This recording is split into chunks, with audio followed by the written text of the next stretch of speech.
وعن عثمان بن عفان رضي الله تعالى عنه قال عثمان بن عفان থেকে বর্ণিত قال رسول الله صلى الله عليه وسلم আল্লাহর নবী বলেন মান সাল্লাল ইশা ফি জামাআ আমার যে উম্মত ইশারের নামাজ জামাতের সাথে আদায় করবে বলেন কোন নামাজ কিসের সাথে জামাতের সাথে তো আপনি তো এশারের নামাজটা জামাতের সাথে আদায় করলেন এবার বলেন এশারের নামাজ জামাতের সাথে আদায় করলে আধা ঘন্টা সময় লাগে 1 ঘন্টা লাগে কয় মিনিট লাগে 10 মিনিট এরপরে 2 রাকাত সুন্নত পড়লেন এরপরে আপনি 3 রাকাত ভিতর পড়লেন আল্লাহর রাসূল বলেন আপনি তো আল্লাহকে দিলেন উম্মত তুমি তো দিলে আল্লাহকে 10-15 মিনিট কিন্তু আমি রাসূল বলে দিলাম রব যেন আমাকে বলে দিলেন ফাকা আন্নামা কামানিস ফাল্লাইল না তুমি আমাকে 15 মিনিট দাও নাই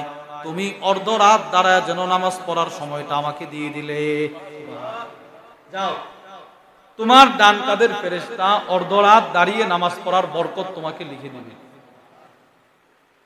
ওয়ামান সাল্লাল ফজর ফি জামাআ ফাকা আন্নামা কামা কুল্লাল লাইল আল্লাহর রাসূল বলেন এবার ওই উম্মত যদি ফজরের নামাজটাও জামাতের সাথে আদায় করে জান আমি রাসূল বলে দিলাম আল্লাহ বলেন জান আমি বলে দিলাম আপনি আপনার উম্মতকে জানায় দেন সারাটা রাত দাঁড়ায় যেন নামাজ পড়া আমি আল্লাহকে সময়টা দিয়ে দিল সুবহান তাহলে আপনি তো দিলেন শুধু এশা আপনি দিলেন শুধু ফজর মাঝখানে 7-8 ঘন্টা আপনি ঘুমাইলেন মাঝখানে 7-8 ঘন্টা আপনি ব্যবসা করলেন আপনি আপনার দোকান নিয়ে ব্যস্ত থাকলেন আপনি হালাল কাজ কর্ম নিয়ে ব্যস্ত থাকলেন রাসূল বলেন এই 8 ঘন্টাও যেন তুমি রবকে দিয়ে দিলে আচ্ছা বলেন তো এই 10 এশারের 10 মিনিট ফজরের 10 মিনিটের মালিক কে সবাই বলেন না কে তো মাঝখানে 8 ঘন্টার মালিকও কে তো আমি রবকে দিছি কয় মিনিট 20 মিনিট বলেন কত মিনিট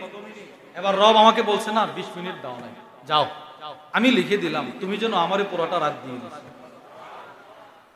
দুইটা হাদিস থেকে আমরা দৃষ্টান্ত শুনলাম দৃষ্টান্ত নাম্বার 3 ওয়ান আবি দারদা রাদিয়াল্লাহু তাআলা আনহু قال আবু দারদা রাদিয়াল্লাহু তাআলা আনহু থেকে বর্ণিত তিনি বলেন قال رسول الله صلى الله عليه وسلم আল্লাহর নবী বলেন মান আতা ফিরাশাহু ওয়া হুয়া ইয়ানবি আন ইয়াকুমা ইউসাল্লি নবীজি সাল্লাল্লাহু আলাইহি ওয়াসাল্লাম ইরশাদ করেন আমার যে উম্মত এশারের নামাজ পড়ার পর বিছানায় আসার পর সে নিয়ত করলো আল্লাহ আজকে রাতে আমি 2-4 রাকাত তাহাজ্জুদ পড়ব বলেন ইনশাআল্লাহ এটা পাক্কা নিয়ত করেন বলেন ইনশাআল্লাহ ইনশাআল্লাহ এটা একটা নিয়ত করছেন দিল থেকে নিয়ত করছেন এবার দেখেন আপনি নিয়ত করছেন আল্লাহ আমি আজকে রাতে ঘুম থেকে যদি জাগ্রত হইতে পারি যান 8টা রাকাত তাহাজ্জুদ পড়ে আপনাকে 20টা মিনিট দেব আল্লাহ পুরো রাতই তো আপনার পুরোটা রাত্রিই তো আপনার এরপরেও আমি আপনাকে আল্লাহ 10টা মিনিট দেব 2 রাকাত তাহাজ্জুদ পড়ব আল্লাহর সাথে একটা চুক্তি করছেন এবার নবীজি বলে ফাগলাবাতুহু আইনা ওই আমার ওই উম্মতের চোখে এতটাই ঘুম চলে আসছে যে ঘুমাইছে হাত্তা ইউসবিহা ফজরের আজান হয়ে গেল বলেন ফজরের আজান হয়ে গেলে আর তাহাজ্জুদের সময় আছে নাই নিয়ত করছিল আল্লাহ তাহাজ্জুদটা পড়ব ঘুমাই গেছে এই ঘুমে ফজরের আজান তার কানে আসছে তার ঘুম ভাঙছে এবার সে হতাশ হয়ে গেল হায় হায় রবকে তো বলছিলাম রবকে দিতে পারি নাই আল্লাহর নবী বলেন কুতিবা লাহু মা নাওয়া তুমি নিয়ত করেছিলে রবকে 10টা মিনিট তাহাজ্জুদের জন্য দিবা কিন্তু তুমি দিতে পারো নাই রব বলে এতে সমস্যা নাই আমি লিখে নিয়েছি তুমি আমাকে দিয়ে দিয়েছো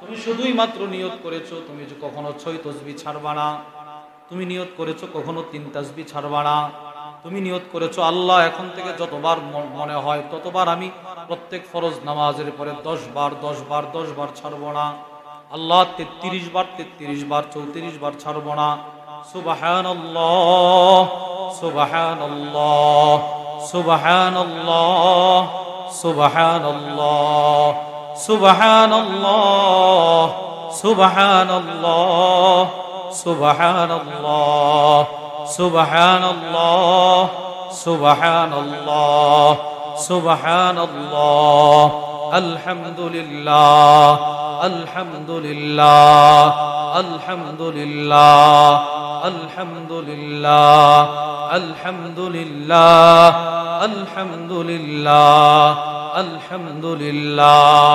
আলহামদুলিল্লাহ আলহামদুলিল্লাহ আলহামদুলিল্লাহ আল্লাহু আকবার আল্লাহু আকবার আল্লাহু আকবার আল্লাহু আকবার আল্লাহু আকবার আল্লাহু আকবার আল্লাহু আকবার আল্লাহু আকবার আল্লাহু আকবার আল্লাহু আকবার।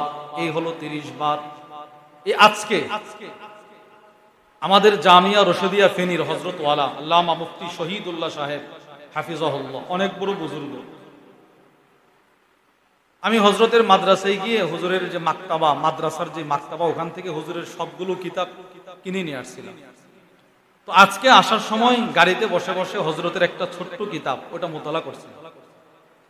ওটার মধ্যে হযরত এমন সুন্দর একটা কথা লিখছেন, এই তাসবিহাতের আমাল যার ভিতরে যত বেশি থাকবে, ওই লোকটা যখন ইন্তেকাল করবে তো তার কবরের সামনে দাঁড়ায় মানুষ তত বেশি ইসালে সওয়াব পৌঁছাবে।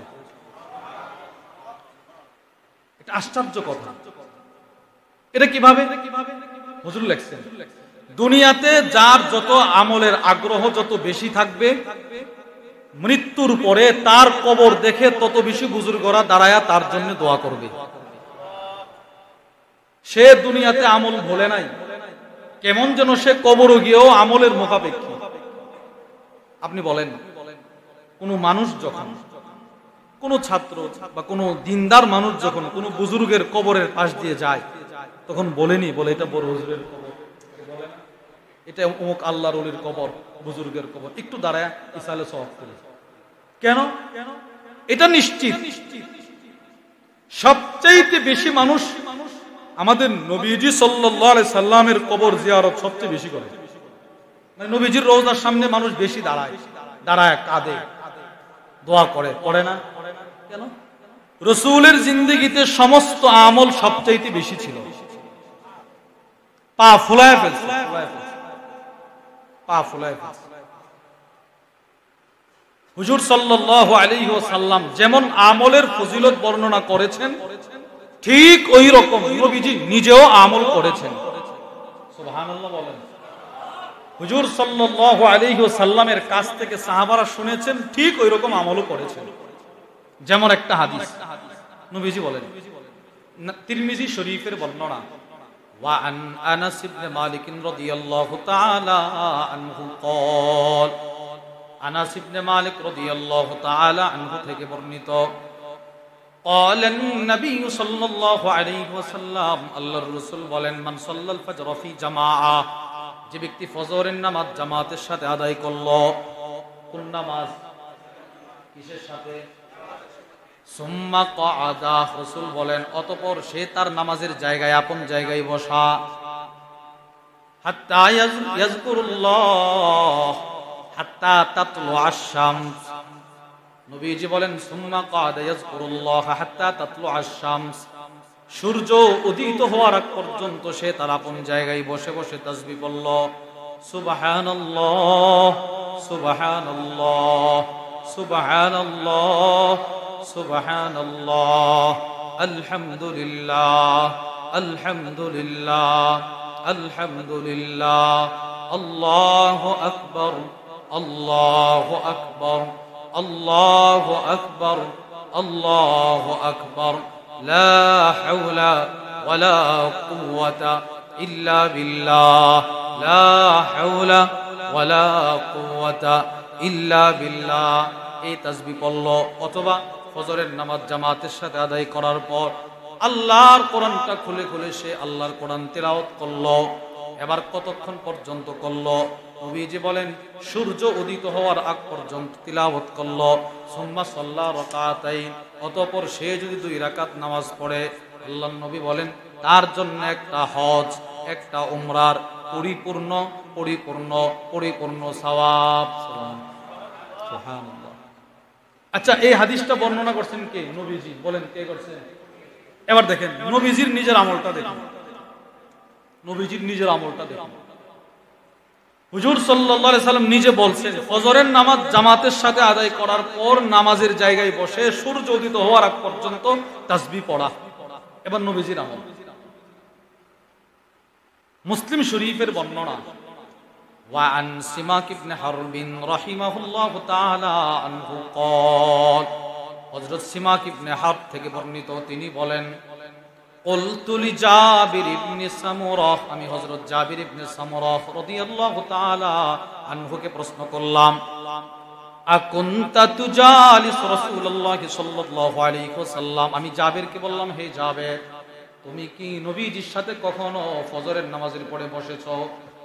এই জাবির, তুমি কি নবীজির সাথে কখনো ফজরের পরে বসছো মসজিদে? সাহাবীরে প্রশ্ন করছে। এবার সাহাবী জবাব দেয়, ক্বালা নাম কাসীরা। আরে মিয়া, তুমি এটা কি বললা? একবার দুইবার নয়, বহুবার আমি নবীজির সাথে ফজরের পরে মসজিদে বসেছি। সুবহানাল্লাহ। আচ্ছা জাবির, তুমি যদি রাসূলের সাথে ফজরের পরে মসজিদে বসে থাকো, তাহলে আমাকে একটু বলো, ফজরের নামাজ পড়ার পর নবীজির আমল কি ছিল? এবার হযরত জাবির কি বলে জানেন? ওয়া কানা রাসূলুল্লাহ সাল্লাল্লাহু আলাইহি ওয়াসাল্লাম লা ইয়াকুমু মিন মুসাল্লা আল্লাতী ইউসাল্লি ফীহি আস-সুবহ। হযরত জাবির বলেন, আল্লাহর রাসূল যেখানে ফজরের নামাজ পড়তেন, যেই জায়গায়, ওই জায়গায় বসে থাকতেন, বসে থাকতেন, বসে থাকতেন, বসে বসে তাসবিহ পড়তেন, তাসবিহ পড়তেন, তাসবিহ পড়তেন, তাসবিহ পড়তেন, বসে বসে তাসবিহ পড়তেন, তাসবিহ পড়তেন, হাত্তা তাতলু আশ-শামস, সূর্য উদিত হওয়ার আগ পর্যন্ত। তাহলে নবীজি আমলের ফজিলত বলতেন, নিজেও আমল করতেন। রাসূল বললেন, সূর্য উদিত হওয়ার আগ পর্যন্ত তাসবিহ পড়ো, অনেক সওয়াব। নবীজি নিজেও পড়ছেন। এবার রাসূলের কাছ থেকে সাহাবারা শিখে সাহাবারাও করতেন। সাহাবারাও ফজর পর্যন্ত কোনো জায়গা থেকে উঠতেন না। এমনকি কোন সাহাবী অসুস্থ, বাড়িতে নামাজ পড়ছে, বাড়িতে অসুস্থতার কারণে যাইতে পারে নাই, অথবা কোনো কারণে যাইতে পারে নাই, ঘরে নামাজ পড়ছে, বাস ঘরের জায় নামাজে বসে বসে নিজের মেয়েরে বলতো, আম্মু আমি তাসবিহ পড়তে থাকি, তুমি দেখো সূর্য ওঠে কিনা। সুবহানাল্লাহ। মেয়েরে নিযুক্ত করছে, সূর্য উঠলে আমারে বলবা, আমি যেন নবীজির হাদিস অনুযায়ী আমলটা করতে পারি। হায়াত তো কম, কখন মারা যায় বলতে পারি না, তো একটু আমল যেন নবীজির কথা অনুযায়ী করতে পারি। দৃষ্টান্ত মুসলিম শরীফের বর্ণনা, ওয়া আন আবি ওয়াইল রাহিমাহুল্লাহু তাআলা আনহু ক্বাল, গাদাউনা আলা আব্দুল্লাহ ইবনে মাসউদ ইয়াওমান বাদামা সাল্লাইনাল গাদা। হযরত আবু ওয়াইল বলেন, আমি আমার এলাকার মসজিদের মুসল্লিদেরকে নিয়ে ফজরের নামাজ পড়ার পর আব্দুল্লাহ ইবনে মাসউদের বাড়িতে গেলাম। কোন নামাজ পড়ার পর? সবাই বলেন, কোন নামাজ? কার বাড়িতে গেছে? আব্দুল্লাহ ইবনে মাসউদ রাদিয়াল্লাহু তাআলা আনহু, অনেক বড় সাহাবী। এত বড় সাহাবী ইমাম শামসুদ্দিন যাহাবী রাহিমাহুল্লাহ যার ব্যাপারে লেখেন, আব্দুল্লাহ ইবনে মাসউদ বলেন, মা নাযালাত আয়াতুন ফি কিতাবিল্লাহি আযযা ওয়া জাল্লা ইল্লা ওয়া আনা আ'লাম ফিমা নাযালাত ওয়া আইনা নাযালাত। আল্লাহর কসম, আল্লাহর কোরআনের সবগুলো আয়াত তখন কোথায়, কিভাবে, কেন নাজিল হয়েছে, সব আমি আব্দুল্লাহর মুখস্থ আছে। এত বড় সাহাবী, এত বড় সাহাবী। অনেক ছোট মানুষ ছিল, বয়স ছিল, কিন্তু মানুষটা ছিল খাটো এরকম। সাধারণত একজন আরবের মানুষ জমিনে আসন পেতে বসলে যতটুকু উঁচু উনারে দেখা যায়, উনি এরকম উঁচু ছিলেন। এর লম্বা না খাটো ছিলেন? ওনার বাড়িতে গেছে। আবু ওয়াইল বলে, ফাসাল্লামনা বিল বাব, আমরা আব্দুল্লাহ ইবনে মাসউদের দরজার সামনে দাঁড়ায়া সালাম দিলাম। সালাম অনুমতি নেওয়ার জন্য সালাম দেওয়া। হুট করে মানুষের ঘরে ঢুকতে না, এও আবার ফজরের পরে। মানুষের রুমে ঢুকতে হলে আগে সালাম দেওয়া, এতে করে বুঝবে উনি আছে না নাই। তো ওনারা সালাম দিচ্ছেন। ওয়াকাদ উজিনা লানা, আমাদেরকে অনুমতি দেওয়া হলো, অনুমতি দেওয়া হলো। এরপরেও ফামাকাসনা বিল বাবি হুনাইয়া, আমরা অল্প কিছু সময় ওনার দরজার সামনে দাঁড়িয়েছিলাম। অনুমতি দেওয়ার পরেও আমরা ঢুকি না। বুঝলেন, খুব গুরুত্বপূর্ণ একটা মাসালা এখানে। অনুমতি দেওয়ার পরেও আমরা কি করতেছি না, বলেন না, ঢুকতেছি না। আরে সালাম দিছি, উনি সালামের জবাব দিছে, এর মানে আমাদেরকে অনুমতি দিছে, আসেন, আমরা দাঁড়ায় দিছি। ফাখারাজাতিল জারিয়া, ওনার ছোট্ট একটা মেয়ে আমাদের সামনে দৌড়ায় আসলো। ফাকালাত, এসে বলল, আলা তাদখুলুন, আপনারা ঢুকেন না কেন? এই মেহমানগণ আপনারা প্রবেশ করেন না কেন? আব্বু না আপনাদেরকে অনুমতি দিছে। ফাদাখালনা, অতঃপর আমরা সকলে প্রবেশ করলাম। তাহলে সালাম দেওয়ার পর, অনুমতি দেওয়ার পরেও ঢোকে নাই। ঘর থেকে ছোট্ট একটা বাচ্চা এসে বলল, ঢোকেন না কেন? আব্বু না অনুমতি দিছে, এরপরে ঢুকছি। এখন শুনেন, ওনারা গেছিল কোন নামাজের পরে? বলেন, কোন নামাজের পরে? এবার ওনারা বলেন, ফাদাখালনা, আমরা ওনার ঘরে ঢুইকা দেখি, ফাইদা হুয়া জালিসুন ইউসাব্বিহ, আমরা গিয়ে দেখি উনি ওনার ঘরে যাই নামাজ বিছিয়ে তাসবিহ পড়তেছেন। সুবহানাল্লাহ, সুবহানাল্লাহ, সুবহানাল্লাহ, সুবহানাল্লাহ, সুবহানাল্লাহ, সুবহানাল্লাহ, সুবহানাল্লাহ, সুবহানাল্লাহ, আলহামদুলিল্লাহ, আলহামদুলিল্লাহ, আলহামদুলিল্লাহ, আলহামদুলিল্লাহ, আলহামদুলিল্লাহ, আল্লাহু আকবার, আল্লাহু আকবার, আল্লাহু আকবার, আল্লাহু আকবার। এই তাসবিহ পড়তেছেন, এই তাসবিহ পড়তেছেন, কিবলামুখী হয় তাসবিহ পড়তেছেন, তাসবিহ পড়তেছেন। ওনারা ঢুইকা দাঁড়ায় রইছে। এবার আব্দুল্লাহ ইবনে মাসউদ ওনাদেরকে প্রশ্ন করলেন, মা মানাআকুম আন তাদখুলু ওয়া ক্বাদ উযিনা লাকুম, এই মিয়ারা, তোমাদেরকে অনুমতি দেওয়ার পর তোমরা কেন দাঁড়িয়েছিলে? তোমাদেরকে ঢুকতে কোন জিনিস বাধা দিয়েছিল? সালাম দিছো, সালামের জবাব দিলাম, অনুমতি দিলাম, এরপরে কেন দেরি করলা? এবার আগন্তুক যারা, এরা কি বলে জানেন?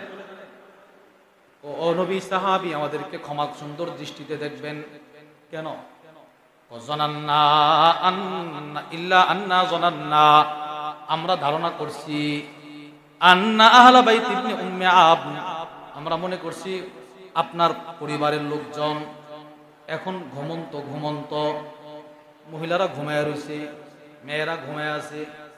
আমাদের যে অবস্থা, আমাদের এখন যে অবস্থা, স্বামী ফজরের নামাজ পড়ে এসে দেখি বিবি ঘুমাইতেছে, মেয়ে ঘুমাইতেছে, ছেলে ঘুমাইতেছে, স্বামী শুধু নিজের নামাজটা নিজে পড়ে আসছে।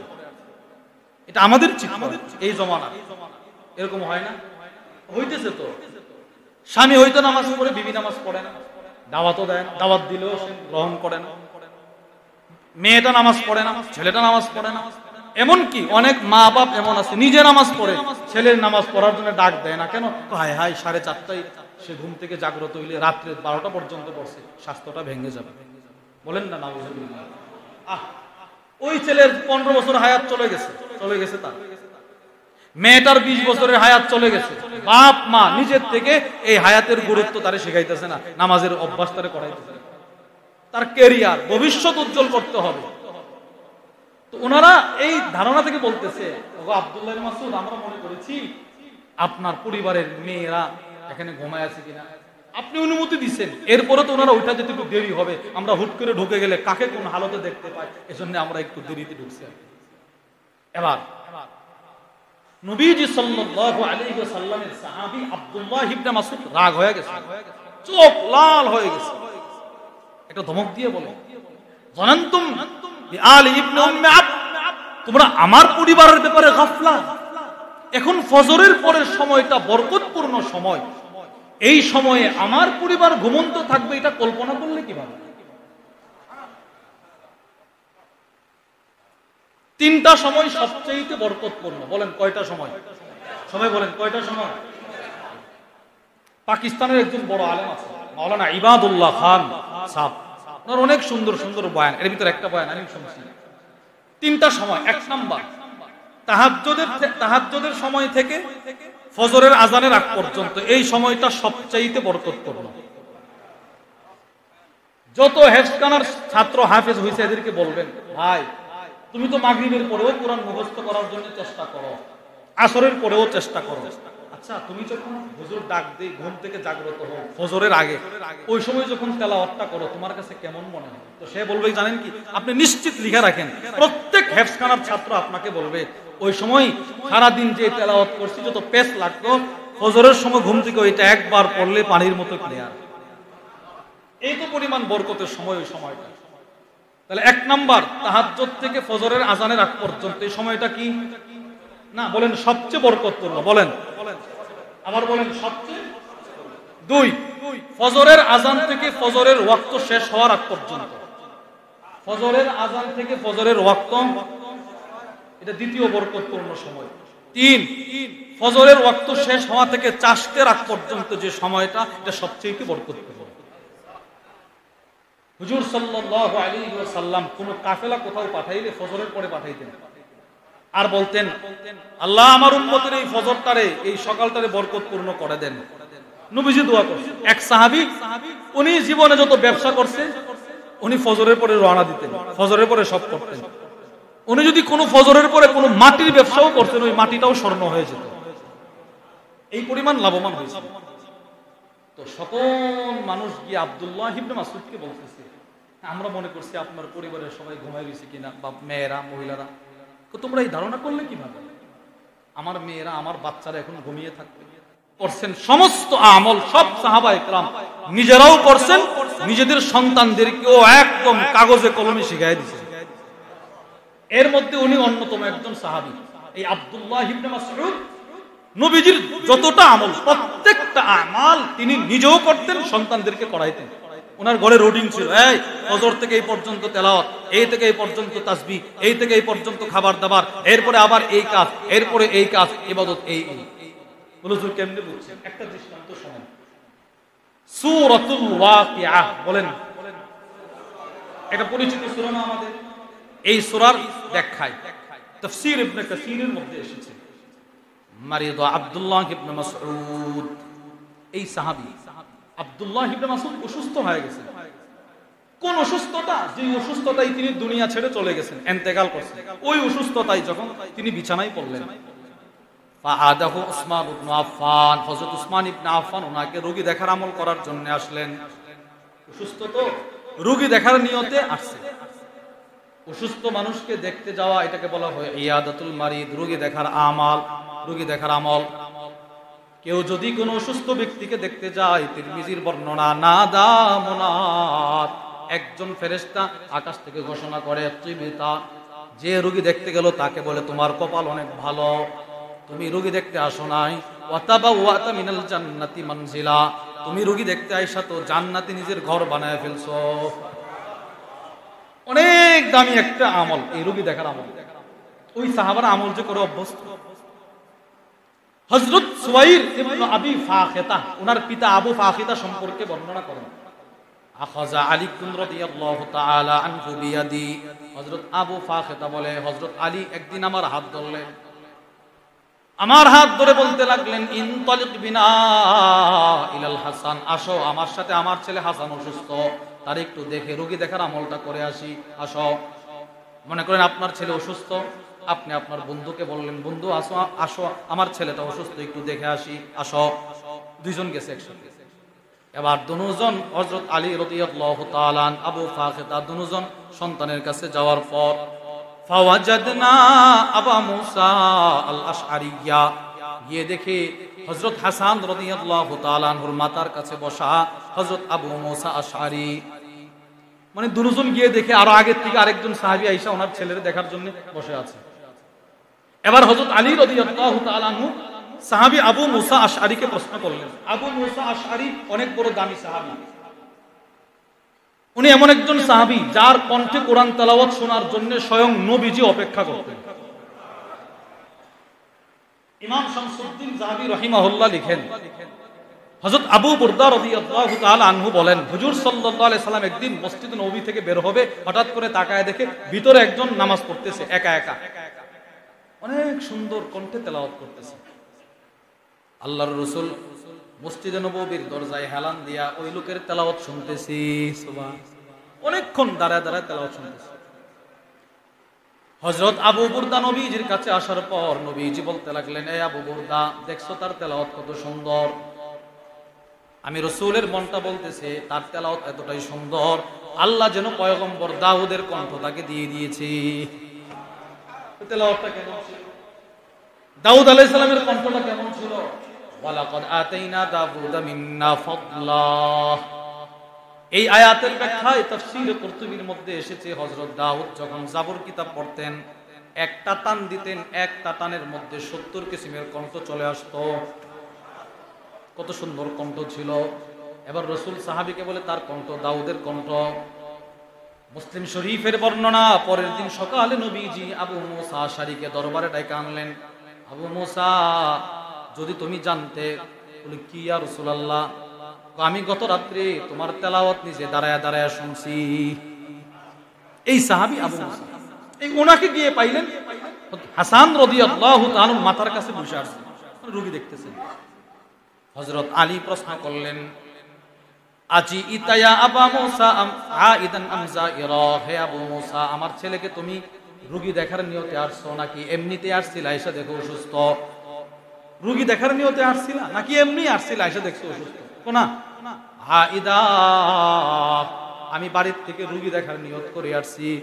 আমি জানি আপনার ছেলে অসুস্থ, রোগী দেখার নিয়তের আমলটা করে আমি এখানে আসছি।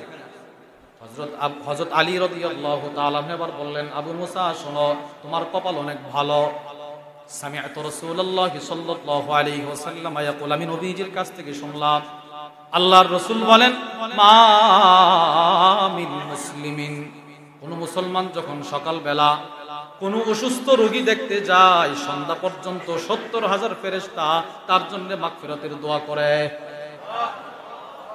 বলেন ইনশাআল্লাহ, দেখবো তো ইনশাআল্লাহ।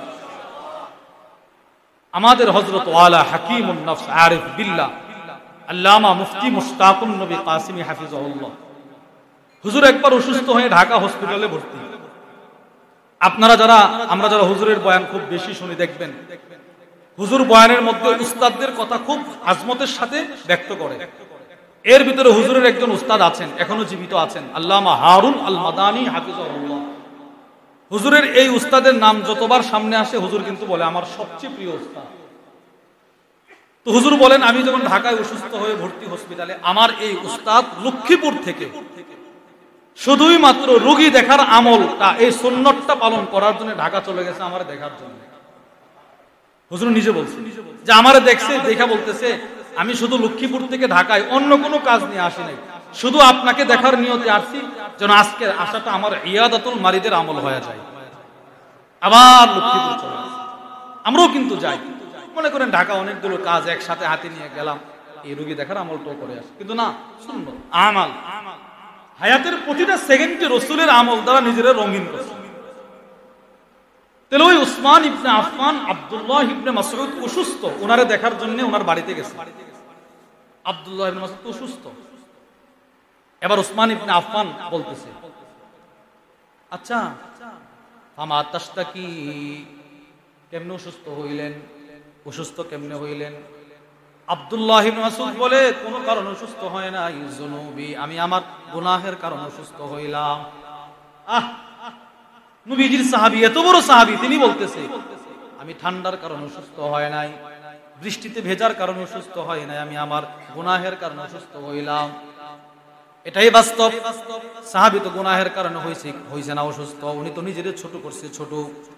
বাদ বাকি তাফসীর রূহুল বায়ানের মধ্যে এসেছে, আল কোরআন ইয়াদুল্লুকুম আলা দাইকুম ওয়া দাওয়াইকুম, কোরআন তোমাদের অসুস্থতার বর্ণনা দিয়ে দিল, তোমাদের চিকিৎসার কথাও বলে দিছে। এবার অসুস্থতা কি?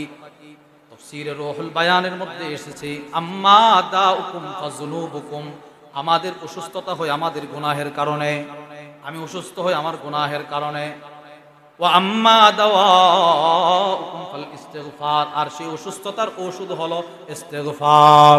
আস্তাগফিরুল্লাহ আস্তাগফিরুল্লাহ আস্তাগফিরুল্লাহ আস্তাগফিরুল্লাহ আস্তাগফিরুল্লাহ আস্তাগফিরুল্লাহ আস্তাগফিরুল্লাহ আস্তাগফিরুল্লাহ। উসমান ইবনে আফফান প্রশ্ন করে, অসুস্থ কেমনে হইলেন? যুনুবি, আমি আমার গুনাহের কারণে অসুস্থ। এবার উসমান ইবনে আফফান বলেন, আমি কি আপনার জন্য, আচ্ছা পামা তাশতাহি, কি মনে চাইতেছে কিছু নিয়ে আসবো? কোনা এই মুহূর্তে রহমাতাম মির রব্বি, আমার রবের রহমত আমার বড় প্রয়োজন। আমি অসুস্থ, এই মুহূর্তে দুনিয়ার কিছু আমার চাহিদা নাই, আমার রবের রহমতটা আমার এখন চাওয়া পাওয়া। এবার উসমান ইবনে আফফান বলে, আলা আমুরু লাকা বিআতা, ওগো আব্দুল্লাহ, আমি কি আপনার জন্য রাষ্ট্রীয় কোষাগার থেকে কিছু মাল বরাদ্দ করে দিব? আব্দুল্লাহ ইবনে মাসউদ বলে, লা হাজাত লি, আমার কোনো প্রয়োজন নাই, কোনো মালামাল আমার প্রয়োজন নাই। সুবহানাল্লাহ বলেন। আরে অসুস্থ কেমনে হইলেন? গুনাহের কারণে। কি মনে চাইতেছে? আল্লাহর রহমত। আচ্ছা আমি কি আপনার জন্য কিছু রাষ্ট্রীয় মালামাল দিয়ে দিই, কিছু অর্থ করে দিয়ে দিই, কিছু খাইবেন, নিজের পরিবারের কাছে লাগবে? আব্দুল্লাহ ইবনে মাসউদ বলে, লা হাজাত লি, আমার কোনো প্রয়োজন নাই, না দরকার নাই। তো উসমান ইবনে আফফান একটু ভালোবাসা বলতেছে আর কি, যে আপনার তো প্রয়োজন নাই, আপনি তো চলে যাবেন জান্নাতে, ইয়াকুনু লি বানাতিকা মিন বাদিক, আপনার পরে আপনার সন্তানদের জন্য বড় উপকার হবে। আমি এখন কিছু মাল দিয়ে দিলে এগুলো আপনার তো দরকার নাই, আপনার ছেলে মেয়েগুলো আছে না, বাচ্চাগুলো, এদের প্রয়োজনে আসবে, কাজে আসবে, দিয়ে দিই কিছু। উনি ধমক মারছেন, বিছানায় শোয়া। উনি বলেন, আপনি এটা কি বললেন? আতাখশা আলা বানাতি আল ফাক, হে উসমান ইবনে আফফান, আপনি আমার মেয়েদের ব্যাপারে দারিদ্রতার ভয় দেখাচ্ছেন আমাকে? সুবহানাল্লাহ। আমার মৃত্যুর পরে এরা অসহায় হয়ে যাবে, এদেরকে আপনার এই রাষ্ট্রীয় কোষাগারের মাল দিয়ে লালন পালন করতে হবে, আপনি এদের ব্যাপারে দারিদ্রতার ভয় করছেন? আমি তো করছি না। কেন? ইন্নী আমারতু বানাতি আইয়াকরাআনা কুল্লা লাইলাতিন সূরাতুল ওয়াকিআ, আমি আমার প্রত্যেকটা মেয়েকে প্রতি রাত্রি সূরাতুল ওয়াকিয়া তেলাওয়াত করার আদেশ করে গিয়েছি।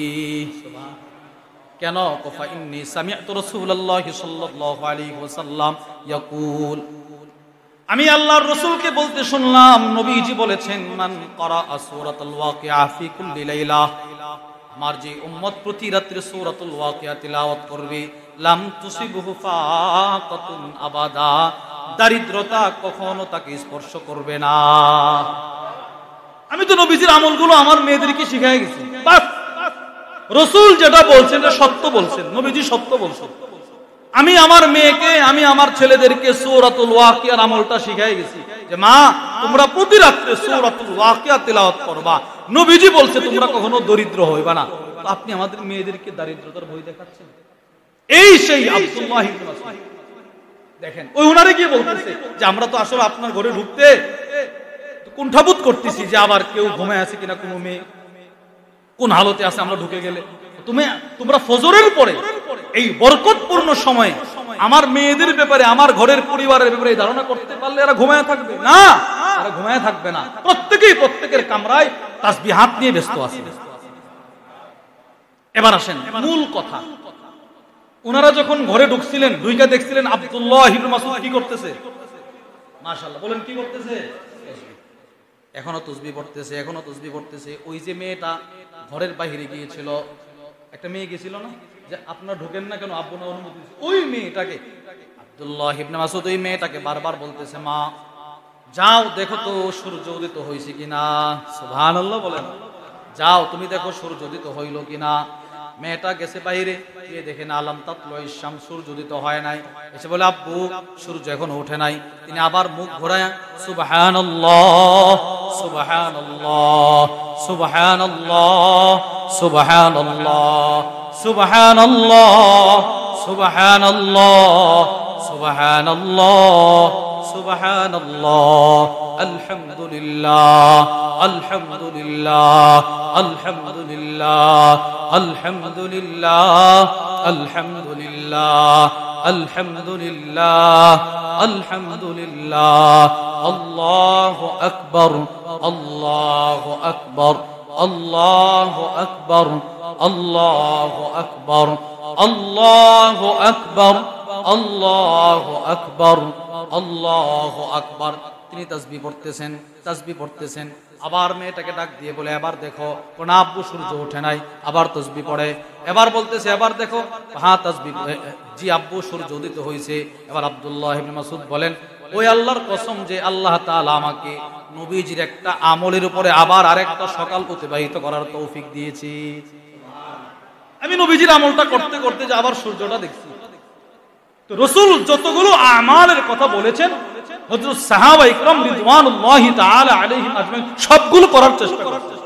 এইজন্য যার টাকা পয়সা নাই সে দরিদ্র না, যার টাকা পয়সা নাই দুনিয়াতে সে ফকির না। ফকির ওই লোকটা যার আমল নাই, যার ইবাদত নাই, সে কবরের দরিদ্র, সে কবরের ফকির, সে হাসরের ফকির, সে মিজানের ফকির, সে ফুলসিরাতের ফকির, সে হাসরের ময়দানের ফকির। আর যার অনেক টাকা পয়সা কিন্তু আমল নাই সে সবচেয়ে বড় ফকির। তার তো কবরে কিছু নাই, সে তো কবরে অসহায়। ফেরাউনের সম্পদ কম ছিল না, হামানের সম্পদ কম ছিল না, নমরুদের সম্পদ কম ছিল না, কিন্তু এরা কি কবরে ধনী না ফকির? কি পরিমাণ ফকির বলেন। এবার হযরত বেলাল রাদিয়াল্লাহু তাআলা আনহুর কি পরিমাণ সম্পদ ছিল? কিছুই ছিল না। আব্দুল্লাহ ইবনে মাসউদের কি পরিমাণ সম্পদ ছিল? কিছুই ছিল না। হযরত আবু হুরায়রা রাদিয়াল্লাহু তাআলা আনহু কিছুই ছিল না, খাবার ছিল না, খাবার রাস্তায় পড়ে থাকতো। মানুষ মনে করত অসুস্থ মনে করত, কিছুই ছিল না। কিন্তু এরা কবরের ধনী, এরা মিজানের ধনী। এদের চাইতে বড় ধনী রাসূলের পরে আর কেউ নাই। এই জন্য বলেন যার টাকা পয়সা আছে সে ধনী নয়। সে কি নয়? যার 20 কানি জমি আছে সে কি নয়? ধনী নয়। যার 5টা সন্তান লন্ডন, কানাডা, আমেরিকায় সে কি নয়? ধনী নয়। সে ফকির যদি তার আমল না থাকে। প্রত্যেক সাহাবী আমালওয়ালা ছিল, মালওয়ালা ছিল না। কি ওয়ালা ছিল না বলে? কি ওয়ালা ছিল? আমলওয়ালা ছিল প্রত্যেক সাহাবী। আর কেউ মালওয়ালা যারা এরাও ইবাদত করত, আর যাদের মাল নাই এরা যখন দেখতো হায় হায় আমরা যদ্দুর ইবাদত করি তারাও তদ্দুর করে, কিন্তু মালের কারণে বেশি করে ফেলে, এদের ভিতরে একটা টেনশন থাকতো, এরা প্রতিযোগিতা শুরু করত। প্রত্যেক সাহাবীর ঘর আমলের সুসজ্জিত ছিল। আজকে আমাদের ঘর ফার্নিচার, টিভি, ভিসিআর সবকিছু দিয়ে, ওয়াইফাই সবকিছু দিয়ে সজ্জিত রাখা হয়েছে। আর সাহাবাদের ঘর এগুলো ছিল না, এটা ছোট্ট ঘর ছিল। আমলে পুরাটা ঘর আবাদ ছিল। ছেলে কোরআন পড়তো, মেয়ে কোরআন পড়তো, আব্বা কোরআন পড়তো, আম্মা কোরআন পড়তো, গোলাম কোরআন পড়তো, বাদী কোরআন পড়তো। আর আমাদের একজন নামাজ পড়লে বাকি 17 জন ঘুম। ঘর মুর্দা হয়ে গেছে। এই ঘরকে জাগ্রত করতে হবে। এই ঘরের প্রত্যেকটা সদস্যকে আপনাকেই দাওয়াত দিতে হবে। আপনার মেয়েকে অন্য কেউ এসে জাহান্নামের আগুন থেকে বাঁচাবে, আপনাকেই বাঁচাতে হবে। আপনার ছেলেকে আপনাকেই বাঁচাতে হবে, আপনার স্ত্রীকে আপনাকেই বাঁচাতে হবে। নামাজের গুরুত্ব তাকে আপনাকেই বুঝাতে হবে। ঘরের মধ্যে রাখেন ফাজাইলে সাদাকাত, রাখেন ফাজাইলে আমাল, রাখেন আমাদের হযরত ওয়ালার 6টা কিতাব আছে, ওই কিতাবগুলো রাখেন। নিজের মেয়েরে দেন যে তুই তোর ক্লাসের বইয়ের ফাঁকে ফাঁকে এই কিতাবগুলো পড়বি। দেখবেন অটোমেটিক ওই মেয়েটা, ওই ছেলেটার ভিতরে একটা দ্বীনের পরিবর্তন চলে আসবে। আস্তে আস্তে ধীরে ধীরে এই আল্লাহ ভোলা মানুষটা আল্লাহ প্রেমিক হয়ে যাবে। সাহাবা ইকরামের মধ্যে গরীব সাহাবী যারা, এরা নবীজির কাছে গেছে। বুখারী বর্ণনা, গিয়ে বলে ইয়া রাসূলুল্লাহ সাল্লাল্লাহু আলাইহি সাল্লাম, ও আল্লাহর নবী, কি আমরা যে এরকম নামাজ পড়ি, বড় লোকরাও নামাজ পড়ে, নামাজের ক্ষেত্রে তো সমান সমান। ইয়াসুমুন কামা নাসুম, আমরা যেমন রোজা রাখি এরাও রোজা রাখে, সমান সমান। আমরা যদ্দুর কি বলে আপনার হজ সামর্থ্য থাকলে হজ করি, এরাও সামর্থ্য থাকলে এরাও এমনি হজ করতে পারে। না, আমরা হজ করতে পারি না, এরা হজ করতে পারে। কেন? এদের সম্পদ আছে। আমরা সদকা করতে পারি না, এরা সদকা করতে পারে। কেন? এদের সম্পদ আছে। ইয়া রাসূলুল্লাহ, নামাজ তো সমান সমান, রোজা তো সমান সমান, হজ তো সমান সমান না, সদকা তো সমান সমান না, যাকাত তো দিতে পারি না, তো আমরা কি করব? হুজুর সাল্লাল্লাহু আলাইহি সাল্লাম বলেন, আচ্ছা আমি কি তোমাদেরকে এমন কতগুলো আমলের কথা বলে দিব যে আমলগুলো করার দ্বারা বড় লোকদের সমান সমান তোমাদের ইবাদত হয়ে যাবে? সুবহানাল্লাহ। সব সাহাবারা বলে জি ইয়া রাসূলুল্লাহ বলেন। নবীজি বলে শোনো, প্রত্যেক ফরজ নামাজের পরে 33 বার পড়বা সুবহানাল্লাহ। কয়বার? আমরা ফরজ নামাজের পরে যে তাসবিহটা পড়ি এটাকে বলা হয় তাসবিহুল ফুকারা। এই অসহায় সাহাবাদের জামাত নবী রাসূলকে গিয়ে প্রশ্ন করছিলেন। এই প্রশ্নের জবাবে নবীজি এই তাসবিহগুলো এদেরকে দিয়েছিলেন। তাসবিহুল ফুকারা, এই তাসবিহটা বেশি বেশি পড়বা। তো 33 বার সুবহানাল্লাহ, 33 বার আলহামদুলিল্লাহ, 34 বার আল্লাহু আকবার, এগুলো পড়বা। আমি রাসূল বলে দিলাম, যদি তোমরা ইন আখালতুম আদরাকতুম মান সাবাকাকুম, যারা তোমাদের আগে চলে গেছে টাকা পয়সার মাধ্যমে, দান সৎকার মাধ্যমে, এই তাসবিহগুলো তোমাদেরকে তাদের সমপর্যায়ে পৌঁছে দিবে। দেখেন আমলের একটা প্রতিযোগিতা। এক সাহাবী অসুস্থ, এক মহিলা সাহাবিয়া উনি বৃদ্ধ বয়সে দুর্বল হয়ে গেছে। নবীরে বলে, ইয়া রাসূলুল্লাহ, আমি তো এখন আগের মতো ইবাদত করতে পারি না, আমল করতে পারি না, হায়াত তো চলে যাইতেছে, এখন তো হায়াতের শেষ সময়, আমার এমন কতগুলো আমলের কথা বলে দিন আমি যেন বসে বসে ইবাদত গুলো করতে পারি। নবীজি বলে, তুমি 100 বার পড়বা সুবহানাল্লাহ, 100 বার পড়বা আলহামদুলিল্লাহ, 100 বার পড়বা আল্লাহু আকবার। 100 বার যদি সুবহানাল্লাহ পড়ো, 100 উট আল্লাহর রাস্তায় সদকা করার সওয়াব। দেখেন, হায়াতকে কাজে লাগানো, নিজের সময়কে কাজে লাগানো। আপনি ব্যবসায়ী, হ্যাঁ আপনি চাকরি করেন, ব্যবসা করেন, ব্যবসার ফাঁকে ফাঁকে তাসবিহ পড়েন, নামাজ ঠিক রাখেন, তাসবিহ পড়েন, ওই ব্যবসাটার মাধ্যমেও আপনি দুনিয়াও কামাই করলেন, আখিরাতও কামাই করলেন। আখিরাতটা কেমন কামাই হবে? যেই ব্যবসায়ী তার ব্যবসার ফাঁকে ফাঁকে তাসবিহ পড়বে, রাসূল বলেন ওই ব্যবসায়ী হাসরের ময়দানে আমার কাছাকাছি থাকবে না, আমার সাথে জান্নাতে থাকবে। তো ব্যবসার ফাঁকে ফাঁকেও তাসবিহ পড়া যায় না, যায় না? বলেন, এই আমলগুলো করা যায় কি যায় না?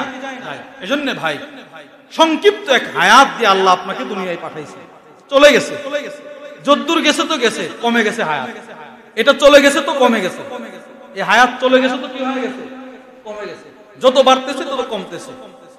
নিজের জিন্দেগিকে নিয়ে জরিপ করা যে আমি এই গত সপ্তাহ গতকালকে শুক্রবার গেল, তো আগের শুক্রবার থেকে এই শুক্রবার পর্যন্ত এই যে 8টা দিন, এই 8 দিনে কতটা সময় আমি আল্লাহকে দিছি, আর কতটা সময় নিজের ব্যবসাকে দিলাম, আর কতটা সময় অযথা কাজে ব্যয় করলাম, একটু জরিপ করা দরকার। আমার প্রত্যেকটা সেকেন্ডের হিসাব হবে, আমার হায়াতের প্রতিটা সেকেন্ডের হিসাব কেউ না দিয়ে আল্লাহর সামনে থেকে এক পা কদম সামনে অগ্রসর করতে পারবে না। প্রতিটা হায়াতের প্রতিটা সেকেন্ডের হিসাব হবে, প্রত্যেকটা সেকেন্ডের হিসাব হবে। আমি আমার হায়াতটা কোন কাজে ব্যয় করছি। এজন্য আপনাদেরকে বলছি, শুধু নামাজ ঠিক রাখেন, নামাজ আর তাসবিহাতগুলো নিজের সাথে একদম মিলায় নেন, অভ্যাস করেন, বাস। এবার আপনি দুনিয়ার যত কাজ করেন না কেন, আপনার পুরোটা সময় যেন রব লিখে দিবেন, তুমি আমাকেই দিয়ে দিছো। করবেন তো নিজের কাজ, রব বলবেন আসে আমাকে দিছো। এই জন্য নিজের সময়টাকে হুজুর সাল্লাল্লাহু আলাইহি ওয়াসাল্লাম আল্লাহর বিধান, নবীজির তরিকা, রাসূলের বাতানো আমলের মাধ্যমে সুসজ্জিত করার চেষ্টা করব তো ইনশাআল্লাহ। বলেন ইনশাআল্লাহ। আল্লাহ আমাদের সকলকে মৃত্যু পর্যন্ত যতগুলো আমাল আল্লাহ রাসূল দিয়েছেন ওইগুলো করার তৌফিক দান করেন, এবং আল্লাহ ওয়ালাদের সহবতে যাওয়ার তৌফিক দান করেন, গিয়ে এগুলো শেখার মেহনত করার তৌফিক দান করেন ইনশাআল্লাহ। আসরের নামাজের পরেও আমাদের সকলের শ্রদ্ধাভাজন ব্যক্তিত্ব, উম্মতের দরদি রাহবার আল্লামা মুফতি আনিসুর রহমান আশরাফি হাফিজাহুল্লাহ হযরত এসেছেন, আছেন।